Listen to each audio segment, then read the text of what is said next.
Assalamualaikum warahmatullahi wabarakatuh. Selamat siang Bapak Ibu, semoga kita semua selalu dalam lindungan Allah Subhanahu wa taala dan selalu diberikan kesehatan. Untuk memenuhi tugas mata kuliah pengantar teknologi informasi dengan dosen pengampu Ibu Husnul Khotimah MPD, pada kesempatan kali ini saya akan membahas materi terkait pembelajaran digital. Sebelumnya saya Barokatul Hikmah dengan NIM 2281130641 dari kelas A13. Di era digital yang terus berkembang, banyak peserta didik beralih ke pembelajaran secara online, yakni pembelajaran digital yang memberikan fleksibilitas dan kebebasan memilih materi sesuai dengan kebutuhan. Pendidikan di era digital merupakan pendidikan yang mengintegrasikan teknologi informasi dan komunikasi ke dalam seluruh mata pelajaran. Dengan berkembangnya pendidikan era digital, maka memungkinkan pembelajar mendapatkan pengetahuan secara cepat dan mudah. Menjawab tantangan pendidikan di era digital ini, maka pendidik dan pembelajar di abad 21 harus mampu berkomunikasi dan beradaptasi mengikuti perkembangan zaman. Mari kita bahas terkait materi pembelajaran digital. Definisi pembelajaran digital merupakan sebuah pembelajaran yang melibatkan teknologi digital, juga disebut sebagai teknologi enhanced learning atau TEL, atau lebih sering kita kenal dengan nama e-learning, yang memberikan peluang bagi pendidik untuk merancang sebuah pembelajaran yang menarik. Istilah pembelajaran digital lebih tepat ditujukan sebagai usaha untuk membuat sebuah transformasi proses pembelajaran yang ada di sekolah atau perguruan tinggi ke dalam bentuk digital yang dijembatani oleh teknologi internet. Jadi, menjelajahi penggunaan teknologi digital memberi para pendidik kesempatan untuk merancang kesempatan belajar yang lebih menarik dalam pembelajaran yang mereka ajarkan, di mana rancangan pembelajarannya dapat dikombinasikan dengan tatap muka atau bisa juga sepenuhnya secara online.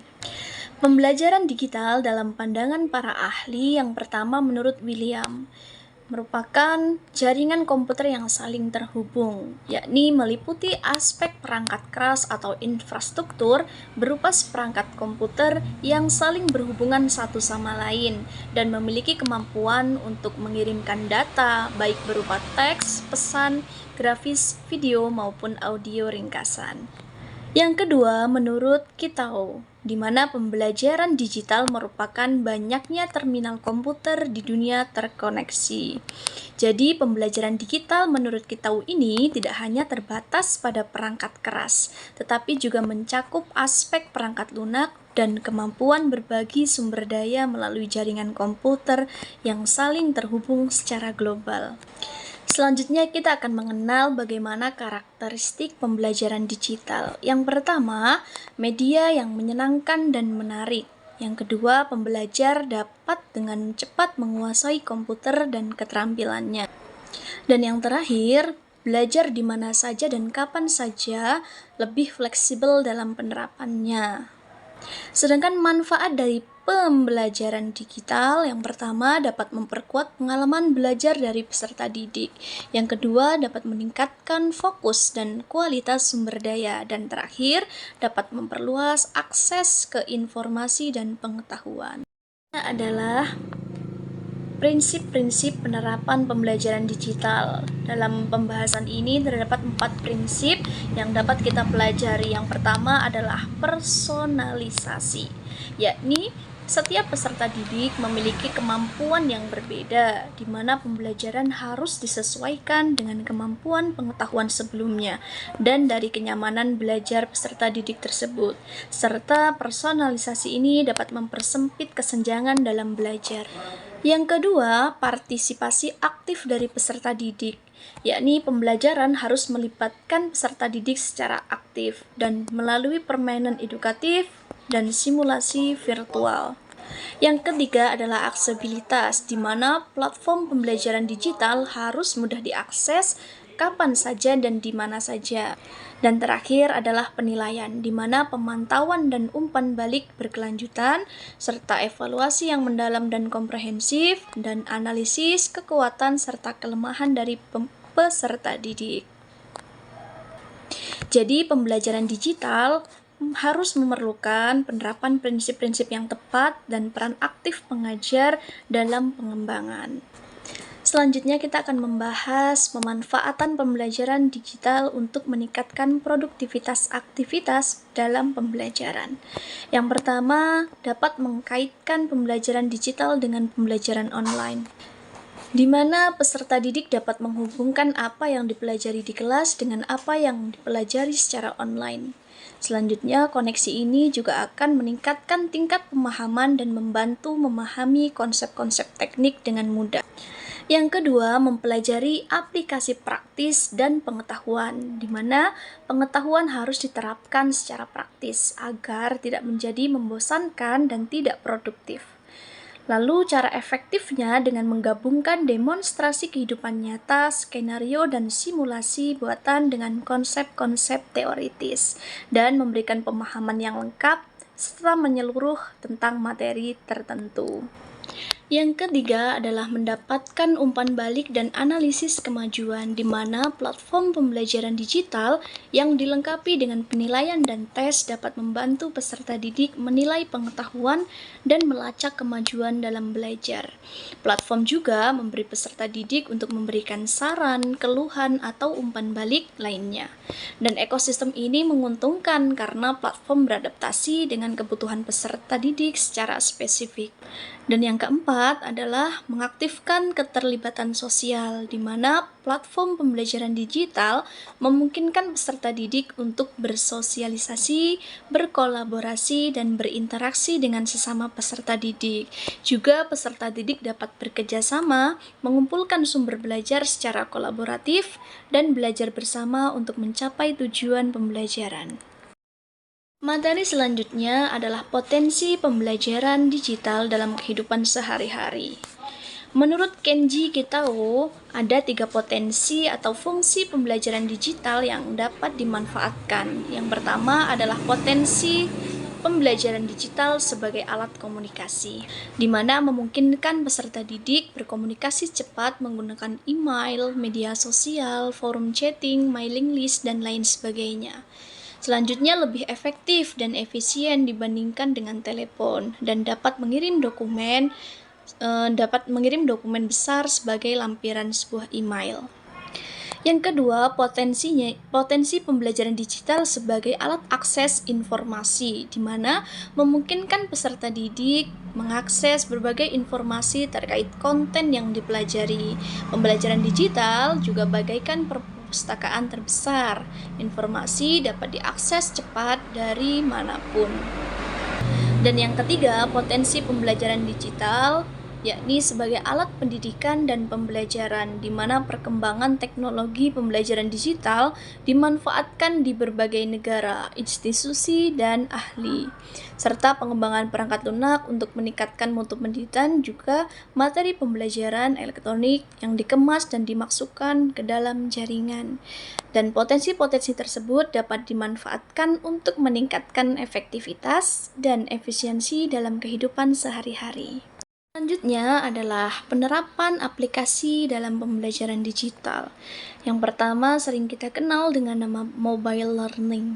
Mobile learning ini memiliki ciri-ciri. Yang pertama adalah personalisasi akses, transparansi terbuka, berbasis pada permainan, bersifat asinkronus atau tidak langsung, berbasis pada aktualisasi diri peserta didik, mengutamakan perbedaan individual, bersifat kuratif atau menanggulangi, memiliki moda blending, memiliki karakteristik always on, serta bersifat otentik.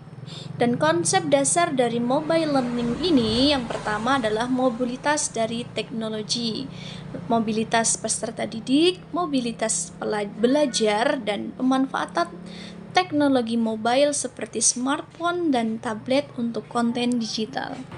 Menurut Trakler, terdapat 6 kategori dari mobile learning tersebut. Yang pertama ada technology driven mobile learning, yakni beberapa inovasi teknologi spesifik ditempatkan dalam suasana akademik untuk menunjukkan kelayakan teknis dan kemungkinan pembelajaran. Yang ketiga, kelas belajar terhubung, yakni mobile, nirkabel, dan teknologi genggam yang digunakan dalam pengaturan ruang kelas untuk mendukung pembelajaran secara kolaboratif.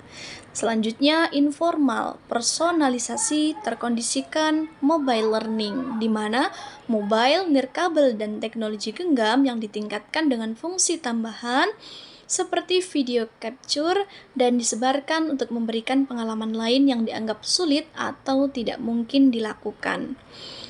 Selanjutnya, dukungan dalam pelatihan ponsel, di mana mobile, nirkabel, dan teknologi genggam digunakan untuk meningkatkan produktivitas dan efisiensi pekerjaan dengan memberikan informasi dan dukungan. Terakhir adalah remote mobile learning, yakni menggunakan teknologi mobile, nirkabel, dan genggam untuk mengatasi tantangan lingkungan dan infrastruktur dalam memberikan dan mendukung pendidikan di daerah-daerah di mana teknologi e-learning konvensional akan gagal.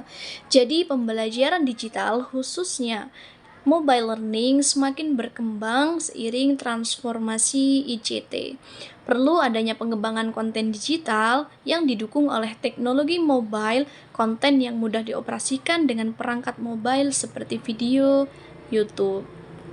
Di dalam penerapan aplikasi pembelajaran digital ada yang namanya media sosial, yakni dengan karakteristik memiliki definisi dan karakteristik dari media sosial, di mana penggunaan media sosial untuk interaksi dan komunikasi, berbagai jenis media sosial seperti Facebook, Twitter, Instagram, WhatsApp, dan lain sebagainya, serta pemanfaat dari media sosial ini dalam proses pembelajaran digital.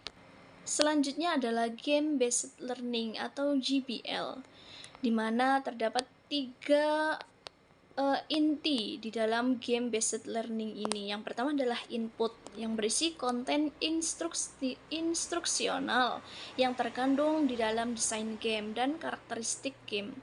Yang kedua adalah proses, di mana penilaian umpan balik perilaku yang diharapkan serta adanya sesi diskusi. Dan terakhir adalah bagian dari output, yakni luaran atau yang diharapkan setelah peserta didik melakukan aktivitas pembelajaran menggunakan GBL. Terakhir adalah pembelajaran elektronik berbasis awan atau cloud, di mana definisi cloud computing merupakan model komputasi yang memungkinkan penggunaan sumber daya secara bersama-sama. Dan kehadiran komputasi awan membawa sebuah perubahan dalam distribusi perangkat lunak, di mana pada komputasi awan membutuhkan akan adanya aplikasi pengolah kata yang dapat dilakukan melalui perambah. Jadi kesimpulannya, pembelajaran digital adalah praktek pembelajaran yang memanfaatkan teknologi secara efektif untuk meningkatkan pengalaman belajar peserta didik. Hal ini dilakukan dengan menekankan pada instruksi berkualitas tinggi, menyediakan konten yang menantang dan menarik, serta memberikan umpan balik melalui penilaian formatif.